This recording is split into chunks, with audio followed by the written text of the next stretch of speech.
Cyber fraud रोकने के लिए देश के दिग्गज बैंकों ने केंद्रीय गृह मंत्रालय और टेलीकॉम ऑपरेटर के साथ हाथ मिलाया है।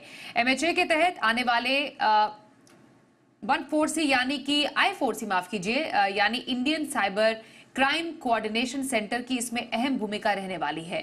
खबर पर डिटेल्स के साथ हमारे साथ सहयोगी एकता सूरी है। एकता, क्या है ये बैंकिंग फ्रॉड का सुरक्षा कवच?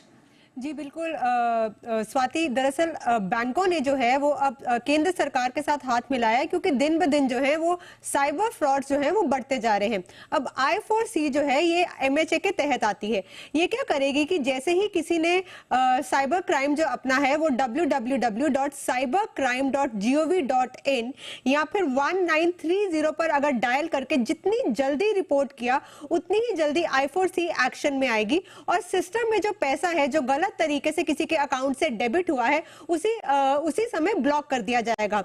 होता यह है कि जब कोई ट्रांजैक्शन होती है बैंकिंग की, हमें जो डेबिट और क्रेडिट रियल टाइम में मैसेज के जरिए आता है उतने रियल टाइम में होता नहीं।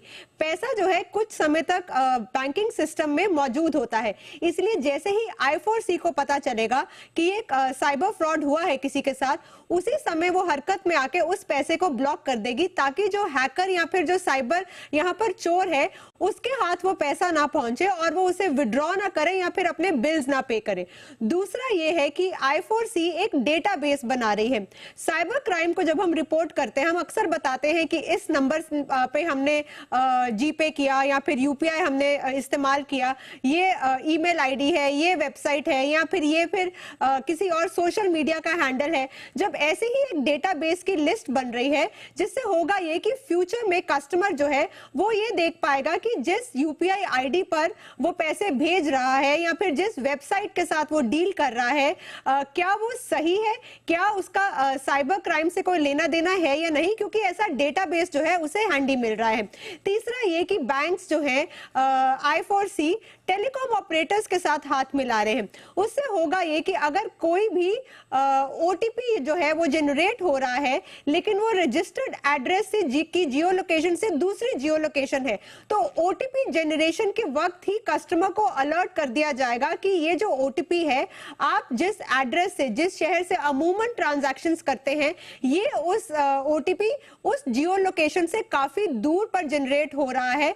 यानी कि ये जो अलर्ट है उसी समय हो गया, कस्टमर को फोन पहुंचा, मैसेज पहुंचा, अगर उसने रिसीव किया तो तुरंत के तुरंत ट्रांजैक्शन रोकी जा सकती है। इसके अलावा बैंक्स जो हैं और भी नए तरीके अपना रहे हैं, सिम बाइंडिंग कर रहे हैं, फोन बाइंडिंग कर रहे हैं, जिसके तहत होगा ये कि आपको जो ओटीपी मिलेगा वो ना तो आपको एसएमएस के जरिए मिलेगा बल्कि बैंक की ऐप में मिलेगा और उसी सिम पर मिलेगा जो सिम पहली बार लॉगिन के लिए इस्तेमाल किया गया है।